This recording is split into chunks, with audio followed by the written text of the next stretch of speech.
آپ نے غور کیا ہوگا کہ پاکستان کے یہ سارے نقشے ایک جیسے نہیں ہیں۔ دراصل پاکستان کے کم از کم 3 نقشے ہیں۔ پہلا وہ ہے جو پاکستان خود کو سمجھتا ہے، جس میں پاکستان کے زیر انتظام کشمیر، جسے آزاد کشمیر بھی کہتے ہیں، گلگت بلتستان اور حتیٰ کہ مقبوضہ کشمیر جس میں وادی کشمیر بھی ہے، یہ سب شامل ہیں۔ دوسرا جو کہ ہندوستان سمجھتا ہے کہ پاکستان ہے، جس میں ان میں سے کوئی بھی متنازع علاقہ شامل نہیں ہے۔ اور تیسرا وہ جو ان تمام علاقوں پر مشتمل ہے، جو کہ حقیقتاً پاکستان کے زیر انتظام ہے۔ یہ ایسا نقشہ ہے جو لائن آف کنٹرول کے ساتھ ساتھ چلتا ہے۔ اکثر پاکستانی آزاد کشمیر اور ہندوستان کے زیر قبضہ کشمیر کی متنازع حیثیت کے بارے میں تو جانتے ہیں، لیکن بہت تھوڑے لوگ ہیں جو گلگت بلتستان کی حیثیت سے بھی واقف ہیں۔ گلگت بلتستان 3 ڈویژنز گلگت، بلتستان اور دیامر پر مشتمل ہے، جو پاک چین سرحد اور پاک بھارت سرحد پر ایک اہم اسٹریٹجک مقام پر واقع ہے۔ اس انتظامی اکائی کی ایک پیچیدہ تاریخ ہے۔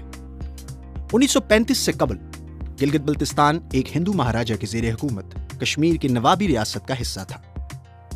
1935 میں گلگت سب ڈویژن انگریز کو کرائے پر دی گئی۔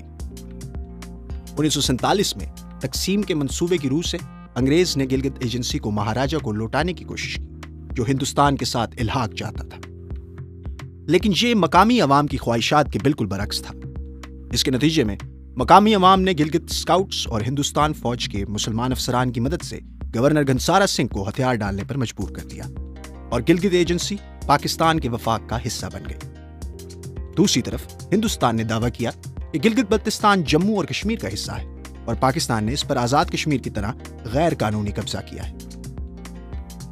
1948 میں یہ مسئلہ اقوام متحدہ میں اٹھایا گیا اور مطالبہ کیا گیا کہ رائے شماری سے کشمیر کا مسئلہ حل کیا جائے۔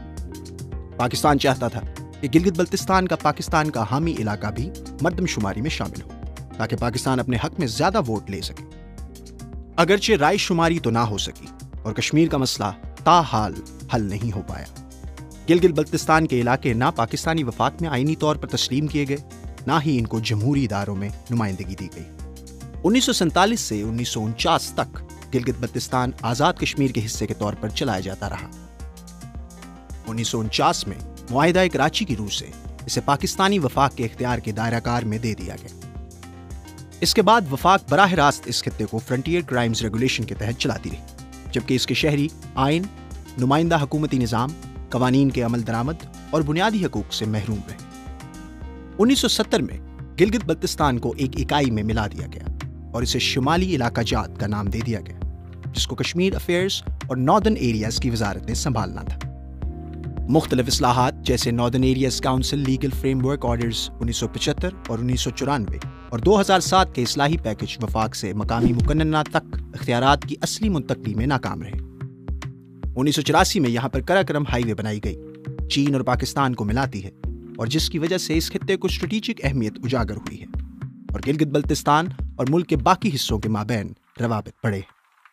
1999 میں الجہاد ٹرسٹ بنام وفاق میں سپریم کورٹ نے حکم دیا کہ گلگت بلتستان کے لوگوں کو شہریت اور آئینی حقوق دیے جائیں۔ 2009 میں گلگت بلتستان امپاورمنٹ اور سیلف گورننس آرڈر پاس کیا گیا۔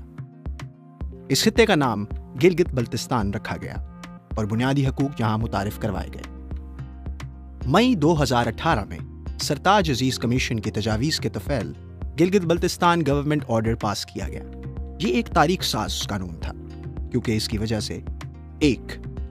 گلگت بلتستان کے شہریوں کے لیے بنیادی حقوق کا ایک مفصل خاکہ قائم کیا گیا۔ 2. گلگت بلتستان کونسل کو ختم کیا گیا اور اختیارات گلگت بلتستان قانون ساز اسمبلی اور وزیر اعظم کو منتقل کیے گئے۔ 3. ایک عدالتی نظام قائم کیا گیا جس میں ہائی کورٹ اور Gilgit Baltistan supreme applet court شامل ہیں۔ 4. مالیاتی امور پر ایک نظام واضح کیا گیا۔ 5. پبلک سروس کمیشن کا قیام کیا گیا۔ 6. گلگت بلتستان کے لیے آڈیٹر جنرل کے دفتر کا قیام کیا گیا۔ ان اصلاحات کے مخالفین یہ کہتے رہے کہ اس میں وزیر اعظم کو ضرورت سے زیادہ مرکزی حیثیت دی گئی۔ وفاقی حکومت کو گلگت بلتستان کی قانون سازی اور مالیاتی امور میں بے تحاشا اختیارات دیے گئے۔ کسی بھی دوسرے صوبائی حیثیت رکھنے والے خطے میں ہمیں وزیر اعظم کے اس نوعیت کے اختیارات کی مثال نہیں ملتی۔